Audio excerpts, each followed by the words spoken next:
¿no? Que es de síndrome anémico. El síndrome anémico conjuntamente con el síndrome edematoso, con el síndrome febril, son síndromes muy frecuentes en la práctica clínica, ¿no? Como síndromes generales, ¿ya? Entonces, es bueno saber cómo nosotros los médicos debemos enfocar al paciente con anemia. Entonces, vamos a empezar primero con la definición de anemia, ¿no? La anemia es la disminución, ¿no?, de toda la masa de glóbulos rojos circulantes, ¿no?, por debajo de lo normal. Ahí en un recuadro rojo están los valores, dependiendo de la edad, los valores de la hemoglobina. Ubicamos al hombre adulto de 13.5 a 17.5 y a la mujer de 12 a 16, ¿no? Por ejemplo, en el hombre hablamos de anemia leve por debajo de 13, ¿no? Anemia moderada por debajo de 10 y anemia severa por debajo de 7, ¿ya? En la mujer, el valor normal es de 12 a 16, siendo anemia por debajo de 12, anemia leve, ¿no? Anemia moderada por debajo de 10 y anemia severa por debajo de 7, ¿ya? Eso es más o menos las definiciones que utilizamos para manejar anemia, ¿no? Esta es otra tabla. En esta otra tabla se incluye a los reticulocitos, que tienen mucha importancia también en el estudio de la anemia. Normalmente va de 0,5 a 1,5.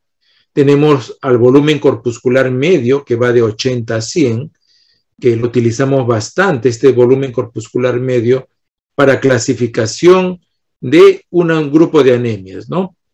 La hemoglobina corpuscular media, que va de 27 a 33 picogramos, ya que es su rango, y hasta ahí nos quedamos porque ya otros valores no los usamos.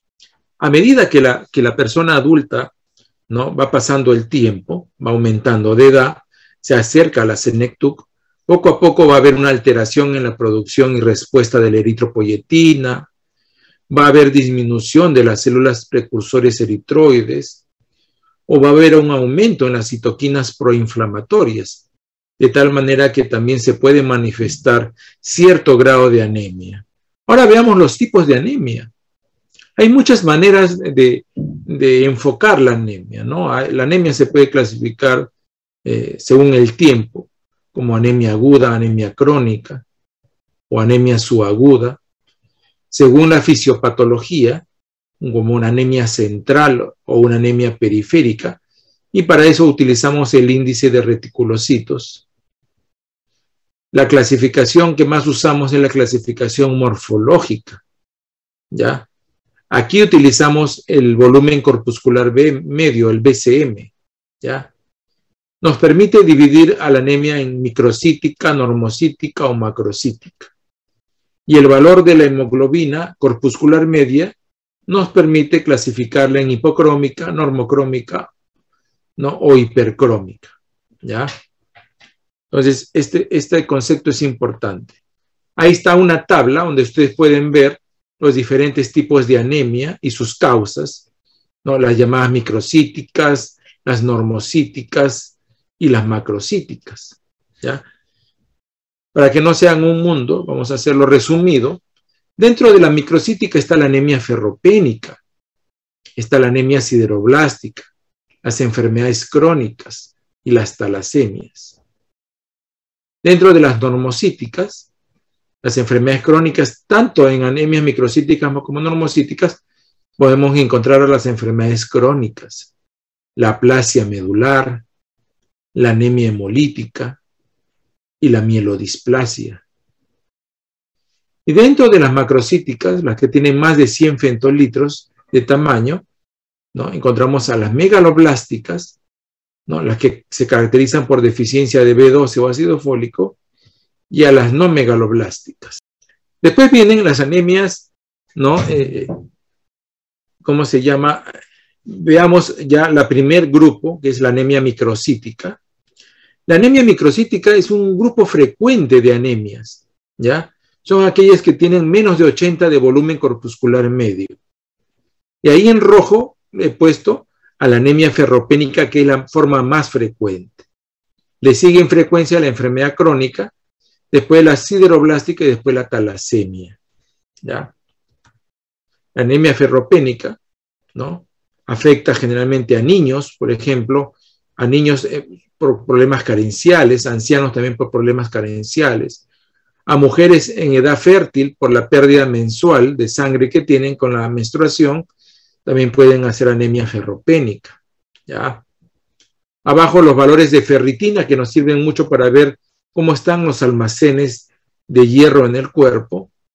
Y a la derecha tenemos las causas, ¿no? Las causas de anemia ferropénica, como pérdidas digestivas, pérdidas ginecológicas, ¿sí? O disminución en el aporte de hierro.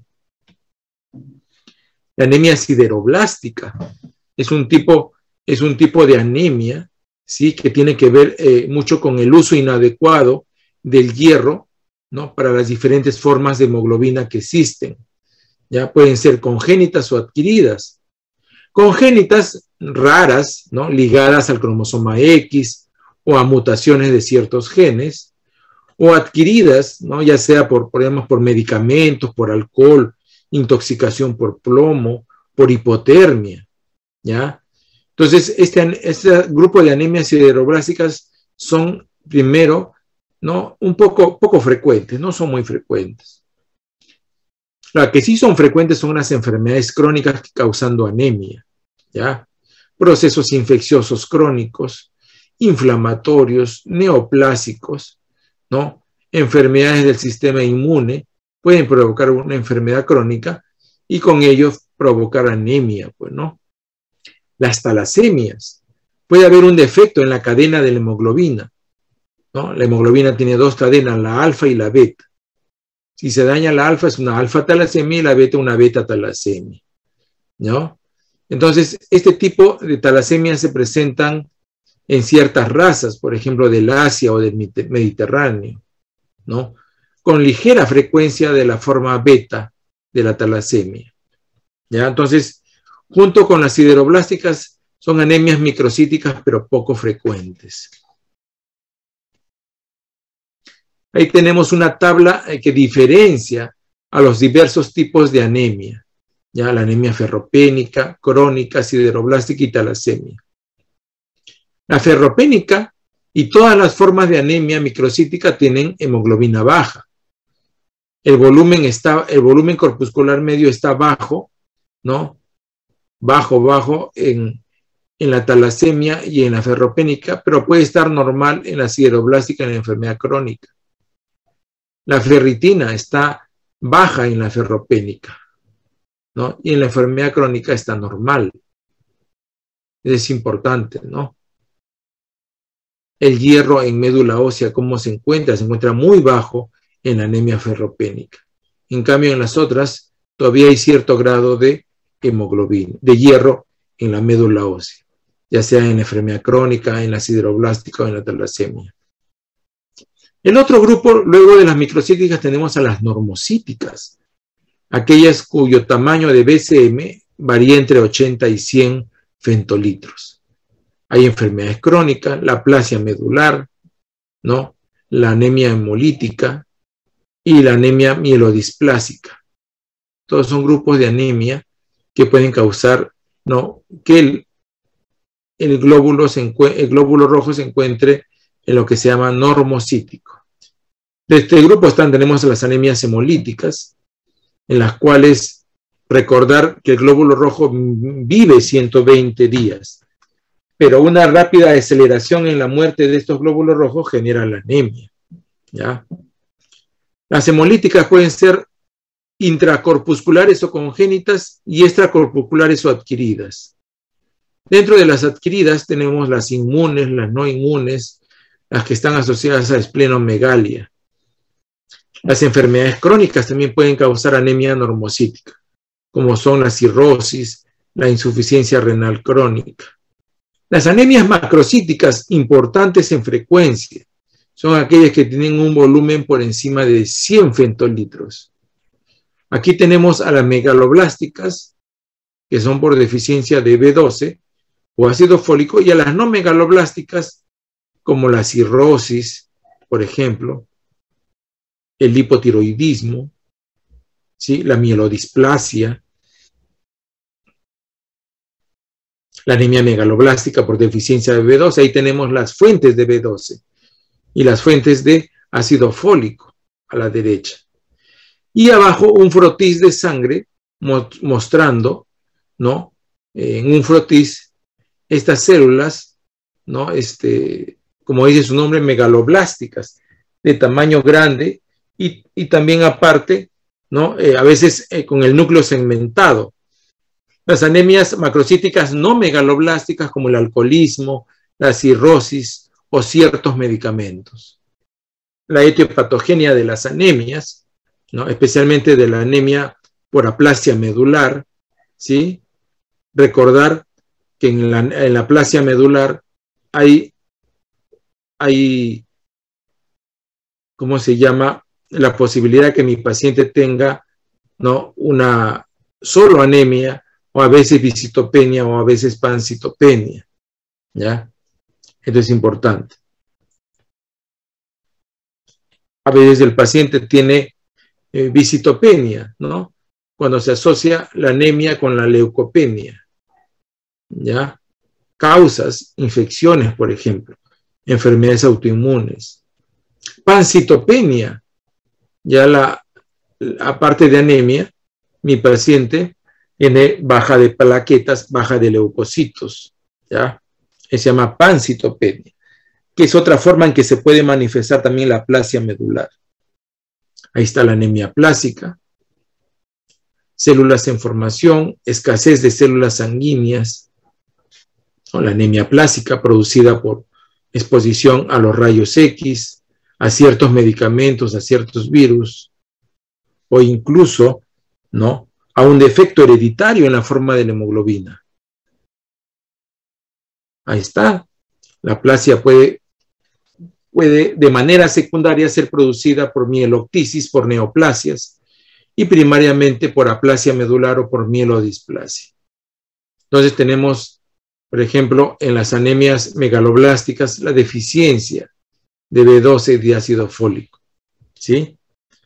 Las enfermedades autoinmunes que comprometen a las células parietales del fondo gástrico también pueden provocar este tipo de anemias, ¿no?, macrocíticas, pues, ¿no?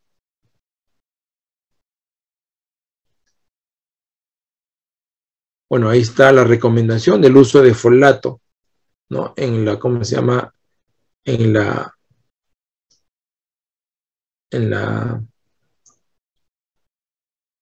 o sea, la deficiencia de folatos, ¿no?, que genera la anemia megaloblástica, pues, ¿no? La hemólisis, la anemia hemolítica también es una enfermedad que puede provocar este tipo de anemias, pues, ¿no? ¿Ya? Entonces, el glóbulo rojo mide 120 días y muchas veces la pérdida acelerada, ¿no?, acaba con el glóbulo rojo en días o semanas. La hemólisis de causa extravascular, ¿no? La hemólisis, ¿no?, que es la destrucción acelerada de hematíes, activa el sistema fagocítico mononuclear, ¿no? Hace que ciertas sustancias se puedan dosar en sangre, como la lactoglobina, para decirnos que estamos ante una anemia hemolítica de tipo autoinmune o no inmune, pues, ¿no? A veces es la forma de la cadena de la hemoglobina la que te precipita que se provoque una anemia hemolítica, pues, ¿no? Las pérdidas hemáticas. Muchas anemias se producen por pérdidas hemáticas diversas, ¿no?, que causan anemia ferropénica, ¿ya? La importancia del hierro, ¿no?, especialmente en la anemia ferropénica. ¿Hasta ahí tienen alguna pregunta, chicos? ¿Alguna pregunta en cuanto a lo que es la clasificación y un poquito la fisiopatología de las anemias? ¿Alguna duda? Ya. Ahora vamos a ver la parte clínica. Hemos revisado ya cómo se clasifica, los valores que tenemos para definir anemia, algo de la fisiopatología.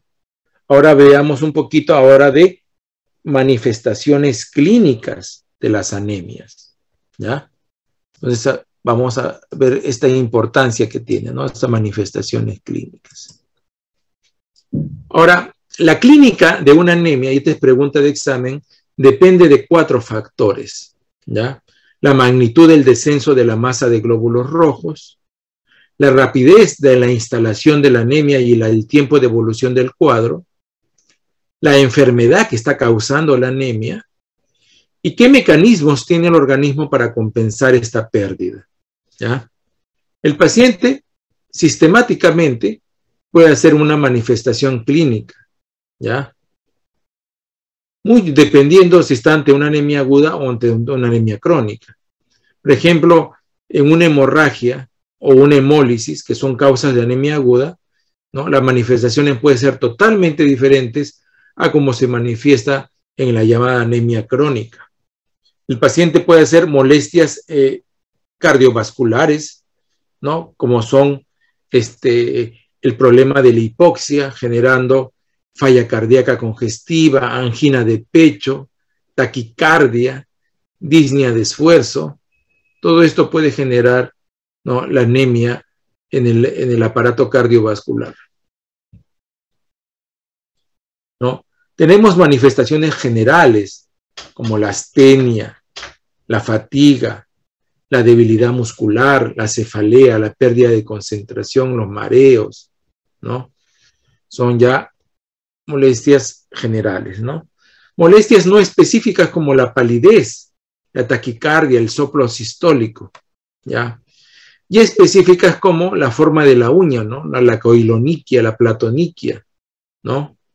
La estomatitis angular, ¿no? En la raíz de los labios puede generar también anemia. La neuropatía, la demencia, la paraplegia en la anemia por deficiencia de B12. La ictericia por una anemia hemolítica, ¿ya? Algunos niños van a tener el hábito de la pica. El niño tiende a comer tierra, por ejemplo, tierra, barro, o a veces hielo, y esto interfiere con la absorción de hierro, ¿ya? Entonces, este hábito se llama hábito de la pica, ¿ya? El paciente puede tener mareos, hipotensión arterial, lipotimia, síncope y shock, ¿ya? Hay una forma de anemia megaloblástica llamada anemia perniciosa, que es una enfermedad autoinmune, ¿no? El paciente puede hacer confusión o puede hacer también deterioro de la conciencia, del sensorio. En los pacientes que tienen anemia aplásica, donde pueden tener pancitopenia, tienen susceptibilidad a las infecciones debido a la leucopenia y susceptibilidad a las hemorragias debido a la trombocitopenia. Entonces, continuamente estos pacientes están haciendo transfusiones. ¿Qué sistemas afecta la anemia? Cardiovasculares, respiratorios, neurológicos, cutáneos, mucosos, faneras, gastrointestinales, genitourinarios. Cardiovasculares, disnea, palpitaciones, angina de pecho, hipotensión postural, claudicación en extremidades inferiores, edema. Recuerden que la falla cardíaca puede generar anemia también. El edema, cuando el paciente tiene falla cardíaca, es manifestación de la anemia, ¿no?, de gasto alto, se dice, ¿no?, de gasto alto. Hay manifestaciones generales, la cefalea, el zumbido de los oídos llamado acúfenos, el vértigo, el mareo, la pérdida de concentración, la astenia, la poca tolerancia al frío, ¿no? Y muchas de estas molestias también lo vamos a ver en los niños, ¿ya? La deficiencia de vitamina B12 puede generar ataxia. Hay un tipo de anemia que se llama anemia falciforme, en que los glóbulos rojos de perfil tienen la forma de un hoz, ¿no? Estos pacientes tienen fenómenos trombóticos, ¿ya?, a cualquier edad. O sea, pueden desencadenar, por ejemplo, un infarto cerebral, un accidente cerebrovascular. Y es frecuente que estas anemias falciformes cursen con fenómenos trombóticos. Los síntomas cutáneos, los síntomas mucosos, la alteración de las faneras, ¿no?, las estrías en las uñas, la palidez de la conjuntiva, pueden estar reflejando algún tipo de anemia. Alteraciones, por ejemplo, la glositis, la depapilación de la lengua, la queilosis angular en los labios. ¿Ya? Eso lo pueden manifestar también los pacientes.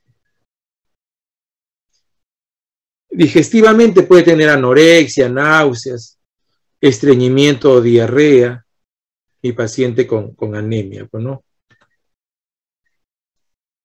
Algunas anemias ferropénicas son causadas por una enfermedad llamada síndrome de Plummer-Winson, que se caracteriza por la presencia de membranas a nivel de la orofaringe.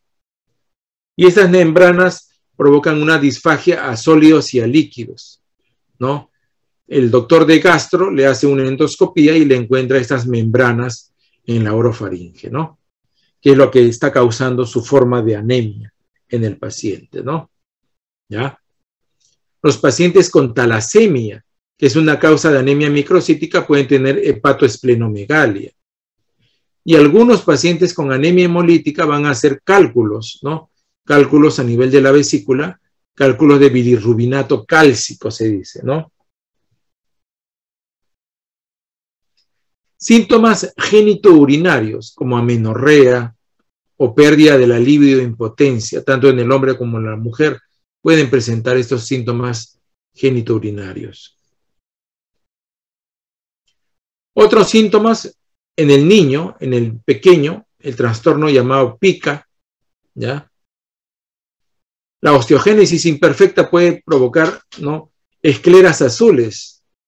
O sea, el paciente con anemia también puede tener, ¿no?, palidez y en las escleras mostrarse azules, ¿no? La osteoporosis, ¿ya?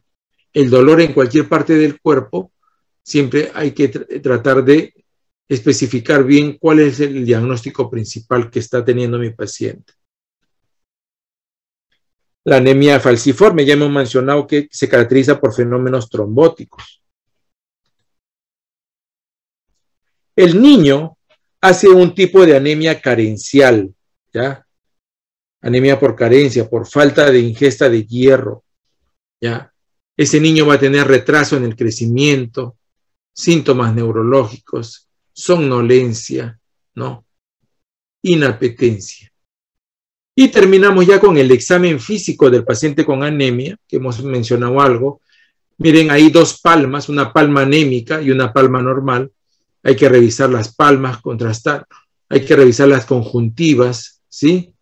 Verificar el corazón, si tiene taquicardia, si tiene palpitaciones. En la exploración física, aparte de revisar la piel, las mucosas, explorar el corazón, a ver si hay soplos, un soplo funcional, una taquicardia, falla cardíaca. El aparato digestivo, la ictericia en los problemas hemolíticos. En los problemas hemolíticos, ver cómo está el hígado, el vaso.